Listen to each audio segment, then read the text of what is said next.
Good afternoon, class. How you doing? Mr. Smith, thank you for participating as well. My name is Jorge Gonzalez, and today I'll be giving you a persuasive speech in regards to resiliency training in the workplace, just like my title says right there, all right? And why I think it's important to have resiliency training in the civilian sector as well, all right? Here's my central idea, which is basically my thesis statement.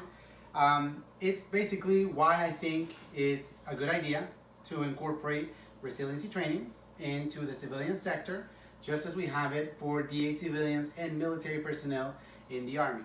All right. My preview of the main ideas will be what the Army was like before the program. All right. The inception of the program, also the results of the training, and the way ahead of the program. Basically, to look at a couple of things that are going to happen in the future. All right. So resiliency training. What is resiliency training for the military? Here's the definition. Right. It's the ability to grow and thrive in the face of challenges and bounce back from adversity. All right. But that quote right there is not just meant for, say military personnel. No. What did I say at the beginning, right? We also train DA civilians as well. So just as we train DA civilians, we can train regular civilians as well. All right. Here's the some of the competencies that resiliency will enable: mental toughness, optimal performance, strong leadership, and goal achievement. All right. All those things, all those 4 competencies can also be incorporated into the civilian sector. All right. And a resilient individual is one who's willing to take calculated necessary risk and to capitalize on every opportunity. All right, so what was the Army before the program? All right, I came in 20 years ago. Most of you, some of you guys that actually are in this class right now, and I know on the online class, have been in the military or retired from the military or came into the military at some point in your life, right? But for me and some of the people here, we've been in for 20 plus years, right? Back then, we didn't have the Master Resiliency Training Program, right? It was just, there was no program that would help us cope with our feelings and our struggles. So what was it like? It was just basically, hey, every soldier was on his own. Yes, we had friends, we had some leadership that did care, but the program or the Army itself did not have something that say, hey, if I'm struggling with, say, maybe mental anxiety or suicidal thoughts, I did not have a number or I did not have a representative that I can go talk to.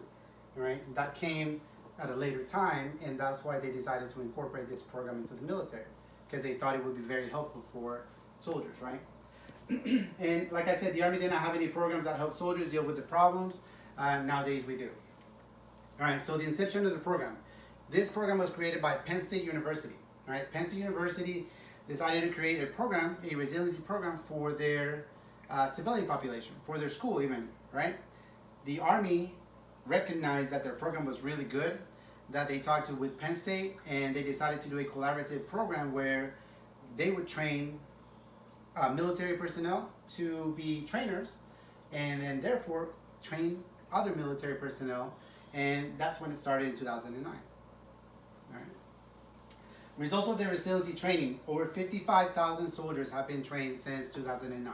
Obviously, not all of them are still in service because, as time goes on, people have to retire or just move on from the military.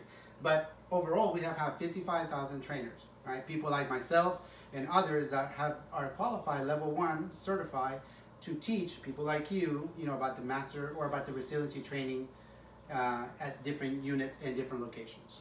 60%, and this is of units, all right? If a unit is training on MRT, 60% are less likely to suffer from alcohol and drug abuse. That's a really high number. 13% of the soldiers are also less likely to suffer from anxiety, PTSD, and stress. Those numbers are really, really good. That's why this program was put into place. All right, so the way ahead for the program, okay? Over the years, the training obviously has grown. We started with very few resiliency skills. Now we're up to 14 resiliency skills, all right? We teach those on a monthly basis, and basically, we teach 14 of them, yes, but sometimes we're going to teach 1 or 2 of the shorter ones into 1 month and then teach all the other ones throughout the year, right? We're supposed to be getting trained once a year, 12 times a year for the whole time, all right? This can also be incorporated into the civilian sector, maybe not as often as we do it, but maybe in a quarterly basis, all right? Adapted to suit our armed forces. We have different types of people, just as the civilian world. This is just meant another way of looking to see how we can actually incorporate it with other people. All right, mandatory training for every soldier and DA civilian, and like I said, 14 core competencies that we have. All right, these are some of the program benefits. It'll help your physical, mental, and emotional states. All right. So in summary, the Army, I cover some of these things, such as the Army before the program, the inception of the program into the Army, the results of the resiliency program, and then the way ahead.